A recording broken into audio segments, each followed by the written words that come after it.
Alright mga bossing, mga master. So ito, meron tayong ginagawa dito, Honda Click 125. So shoutout muna kay bossing.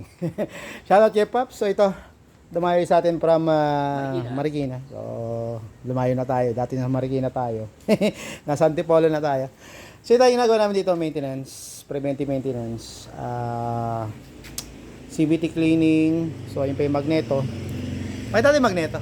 Yun o, hanggang parang bago lang Tapos radiator cleaning, ano pa ba, mga blower, mga cover, yan. So kasama sa maintenance yan. So ito lang, share ko lang to mga boss kasi gulat ako dito nagulat talaga ako. Yan, so pagbukas ko ng pag drain, ito na yung lumabas. Pakita natin. Yan So pag drain ko, akala ko lang kasi tinatabingi ko kasi itong unit pag nagde-drain ako. Inaano ko man ng side stand. Papakita ko sa inyo kung paano ako mag-change oil. Yan. Para may idea rin kayo. Yan. Okay. Yan. Sa mga naka Honda Click, yan. So ito, pag mag-change oil kayo, ito yung magandang kumbaga, kasi medyo mahirap to mag-drain sa mga Honda Click, Honda Beat.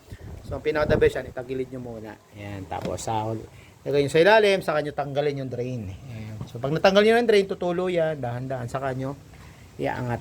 Saka nyo ibabalik. Ayan, katulad itong ginagawa natin. So, antayin nyo hanggang sa tumapon nyo, tumulo.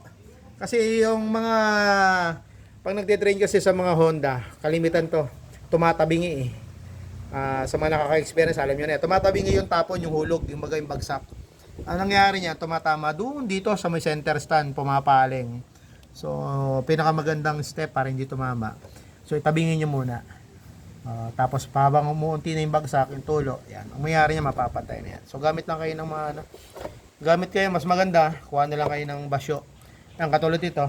Pero kung wala naman ganito kalaki, yung mga basyo lang na pinag-ano ng chainsaw yan, itaas nyo na lang dito para sa ilalim na yan. Ito yung drain. Ito yung drain part na yan. So para diretso dito. Kasi pag hindi, kasi minsan pumapaling dito sa center stand. So ito, nagulat lang kami. Ito, nagulat kasi. Pansin niya, wala na. As in, grabe. Yan na lang yung langis ni Bossing. So shoutout sa iyo kay Pops. Shoutout kay Pops. So hindi niya napansin na wala na pala siyang langis. So buti na lang nagpa-maintenance siya ngayon dito, dumayo sa atin dito sa moto sa Marikina. Dito sa Antipolo. Yan. Sa ganito, preventive maintenance. So sa magneto cleaning, sa mga papagawa ng magneto cleaning. So kasama po yung cleaning ng radiator at saka ng blower. Yan. So kasama yan lalo sa mga Honda Click. Siyempre, kung hindi nyo sinama, nasa sa inyo na yan. Pero dito kasi kasama lagi yan. Then, CVT cleaning. So, kailangan linisin lahat. Tapos, ando pa nga iba. Dito pa, hindi pa namin na ito. Isa-isayin pa natin. Naglagay ng grasa. Tapos, yun lang. And then, change oil. Cleaning ng crankshell. Tapos, ito, sabay na rin yun kung marumi. Kanina to, napakadumi nito kanina. Hindi ko lang na-videoan kanina Sobrang dumi niya, akala mo taga Montalban Yan, so ito, tapos na namin. Yun, so Pops, pawak lang konti. Iano ko lang, umaambon na pala. Umaambon na. So, itabi natin yung Yan. Okay, sa'yo lang. So, peace out. So, right tip sa atin lahat. Ito si Doc Arno sa Moto House. Bye-bye, God bless. Yari tayo kay